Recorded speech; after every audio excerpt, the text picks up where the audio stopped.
जनाब डॉक्टर फराज फातमी साहब डाइस पर।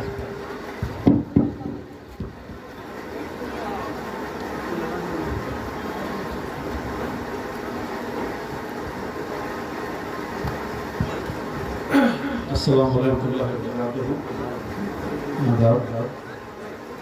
डाइस पर मौजूद हमारे मेहमान, डाइस से नीचे बैठे हुए हमारे बुजुर्ग नौजवान साथियों, सामईन, बाएं तरफ बैठी हुई हमारी बहनें, मैं तमाम लोगों को अपनी तरफ से और अब्दुल्ला का शुक्रिया अदा करता हूँ कि उन्होंने इस बेदारी कॉन्फ्रेंस में मुझे मुंतकिद किया, मुझे यहाँ बुलाया और इस सोसाइटी जो ये ट्रस्ट चला रहे हैं उसके तमाम जो भी मेंबरान हैं और जो उनकी खिदमात है, मैं उनको सलाम करता हूँ, उनको मुबारकबाद देता हूँ, उनका शुक्रिया अदा करता हूँ। बड़ी खुशी की बात है कि एक लड़का जिसने इतनी कड़ी मेहनत करके इल्म हासिल करके हाफिज और अभी उसने लॉ भी कंप्लीट किया और उसके बाद उसने ये एक सोच रखी कि अपने गांव, अपने कम्युनिटी में जा करके किस तरीके से अपने बच्चे और अपने भाई और अपने बहनों को एजुकेशन और इल्म, मतलब इल्म कहिए, कैसे उनको हम अवेयर कर सके, उनको हम खड़ा कर सके, उसकी एक शुरुआत इन्होंने की है। मैं इसके लिए अब्दुल्ला को ढेर सारी मुबारकबाद देता हूँ और बहुत ही शानदार अच्छा लड़का है, मेहनत कर रहे हैं। और जो टॉपिक इन्होंने रखा सिरातुल नबी के ऊपर और साथ साथ जो आज जिन बच्चियों ने टॉप किया है 10th और 11th और 12th में, उन लोगों को भी इस बार स्टेज से उनको अवार्ड से नवाजा जाएगा और हम सब लोग उसमें समझिए एक तरीके से उनको उनकी हौसला अफजाई के लिए हम मौजूद हैं। मैं उन सबसे पहले तमाम बच्चियों को मुबारकबाद देता हूँ, अपने भाई बहनों को, कि आज चाहे वो क्विज में जिन्होंने पार्टिसिपेट किया हो या टॉप किया हो अपने 10th और 12th में जो उनके मार्क्स आए हैं। मैं तो ये चाहता था साथियों, ये मेरी गुजारिश थी और मेरी गुजारिश है भी कि कोशिश ये जरूर करें कि अगली बार जब कॉन्फ्रेंस हो, अब्दुल्ला भाई आप सुन रहे होंगे शायद, और इनके अब्बा हुजूर भी बैठे हुए हैं स्टेज पे, अगली बार जब कॉन्फ्रेंस हो तो कोशिश ये करें जो 10th और 12th में हमारे दूसरे समाज के भी भाई हैं और बहन हैं, चाहे वो किसी कम्युनिटी के हों, क्योंकि हमें ये सिखाया गया है, इस्लाम में ये सिखाया गया है कि हमें अपने दूसरे कौम मिल्लत भाई और बहनों को भी उतनी ही इज्जत देनी चाहिए जितनी हमारे भाई बहनों को आप इज्जत देते हैं। तो कोशिश ये जरूर करें अगली मर्तबा से कि जो आपके इर्द गिर्द गांव और समाज के लोग हैं, बच्चे जो टॉप किए हैं, उनको भी हम हौसला अफजाई दें, तो इसमें कम से कम हमारी भी इज्जत बढ़ेगी और बच्चियों की भी इज्जत बढ़ेगी, उनके घर वालों की भी इज्जत बढ़ेगी। ये मेरी एक छोटी सी एक सोच है, मैं शेयर करूंगा आपको, करना चाहता हूँ, क्योंकि ये सही बात है कि आज हम सिरातुल नबी के ऊपर एक क्विज कॉन्टेस्ट रख रहे हैं और कहते हैं कि कम से कम सिरातुल नबी के बारे में हमें जानना चाहिए। मैं तो ये कहूंगा साथियों कि अगर हमने हजूर पाक सल्लल्लाहु अलैहि वसल्लम के जो जिंदगी है उसी को अगर हमने जी लिया तो अपनी जिंदगी हम अपनी समझिए मुस्तकबिल होंगे, वो कामयाब होंगे, मैं वो समझता हूँ साथियों, मेरा ये कहना है। क्योंकि जिस तरीके से उन्होंने अपनी जिंदगी को जिया, अगर उनकी ये कहा जाता है, हमारे बच्चे यहाँ बैठे हैं, नौजवान साथी बैठे हुए हैं, जिसने अपने इतिहास को खो दिया या भुला दिया वो कभी आगे नहीं बढ़ सकता है। इसलिए अगर आगे बढ़ना है तो इस्लाम की हिस्ट्री, इस्लामिक हिस्ट्री को जानना बहुत जरूरी है कि किस तरीके से हजूर पाक सल्लल्लाहु अलैहि वसल्लम ने अपनी जिंदगी को गुजारा।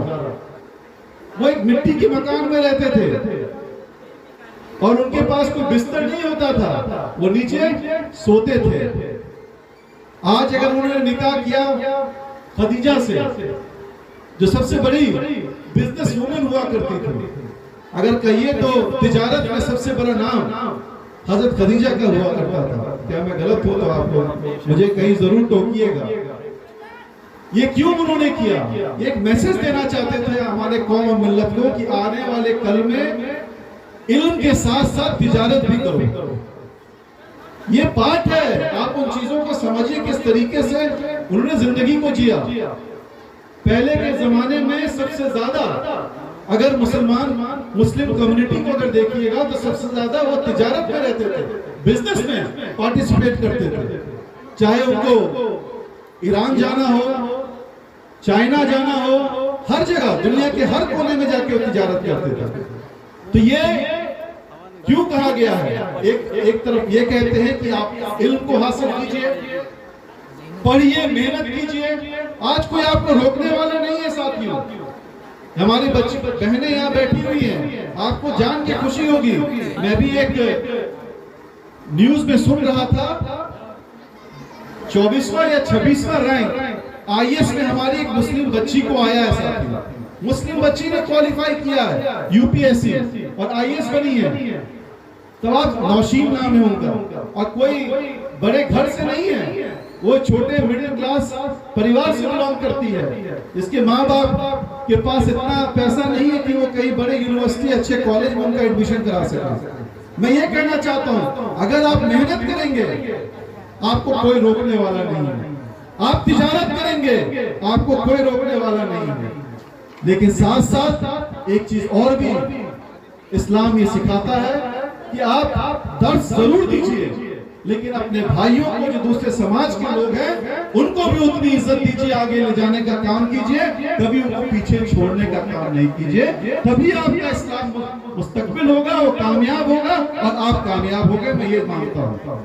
और मैं इसलिए कहता हूँ कि आज अगर मैं क्यूटी से मैं विधायक बना या मेरे वालिद मोहतरम यहाँ से 4 मरतबा सांसद बने, तो उसमें जितनी मेहनत हमारे भाइयों की थी उतनी मेहनत हमारे दूसरे कम्युनिटी के भाई और बहनों की भी थी कि हम उस मकाम तक पहुंचे। साथ मुझे एक बड़ी अच्छी हमारे वालिद मोहतरम के दोस्त हैं, वो सऊदी अरब में रहते हैं।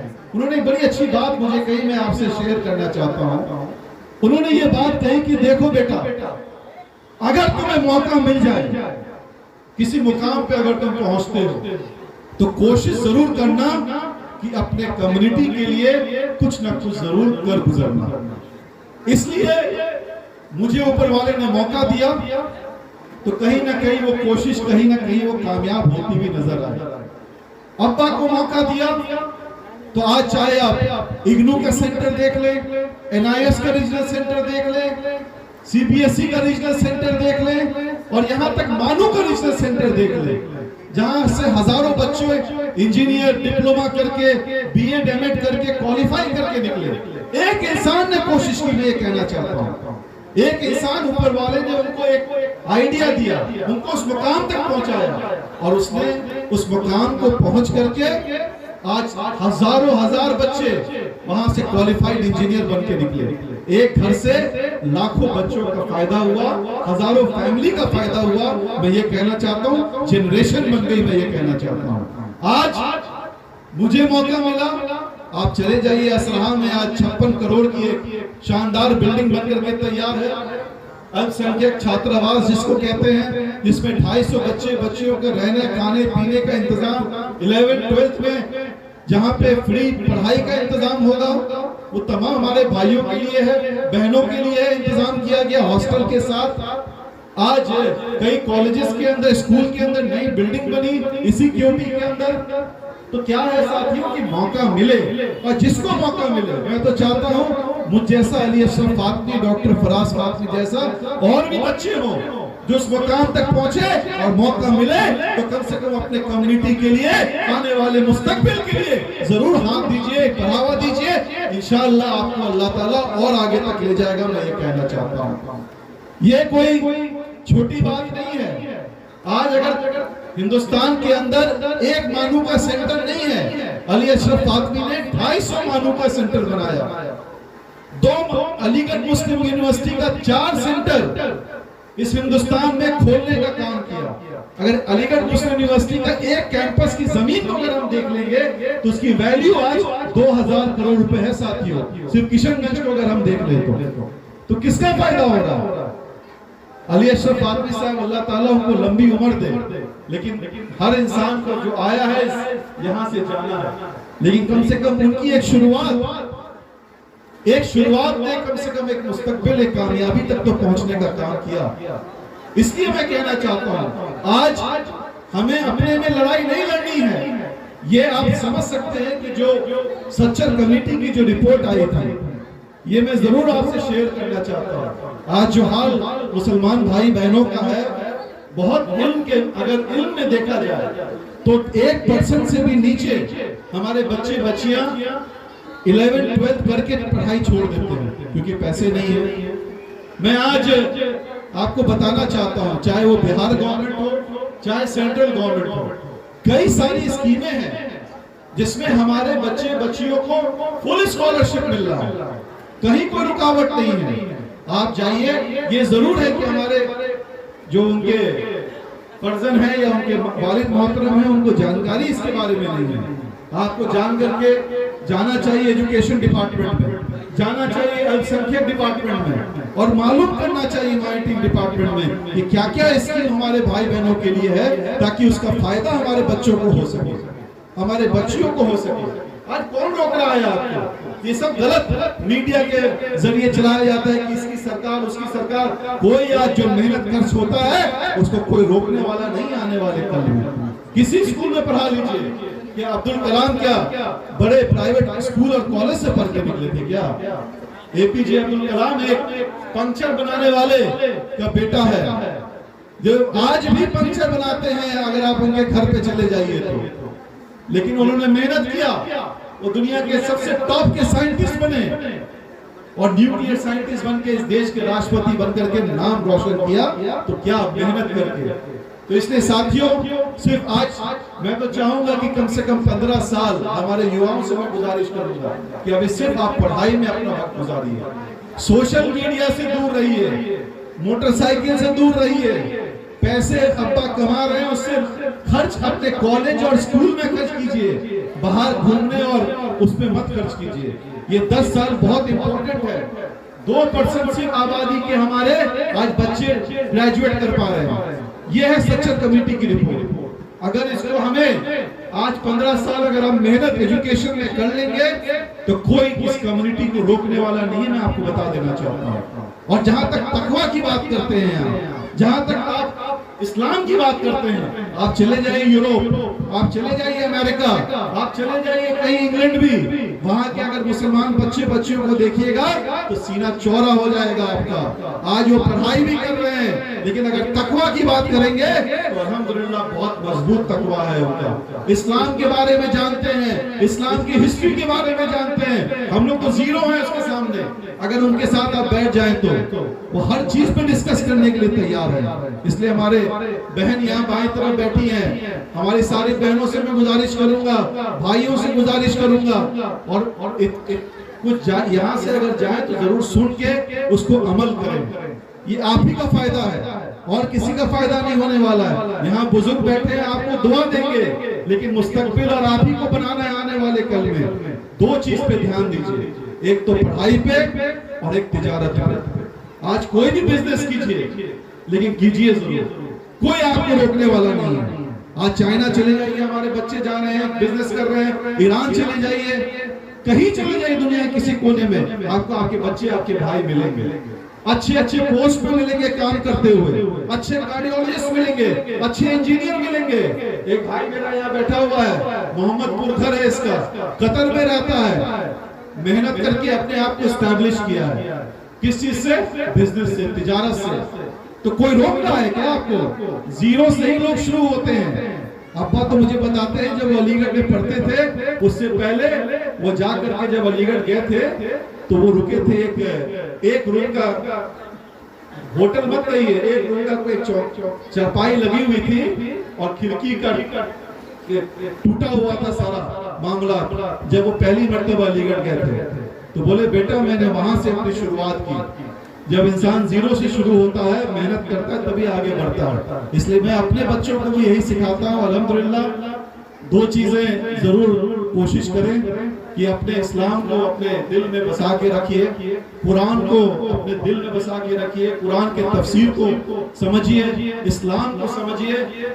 इस्लाम बहुत सिंपल चीज है, मतलब कोई ज्यादा आप पे वो नहीं है कि बोझ बनेगा।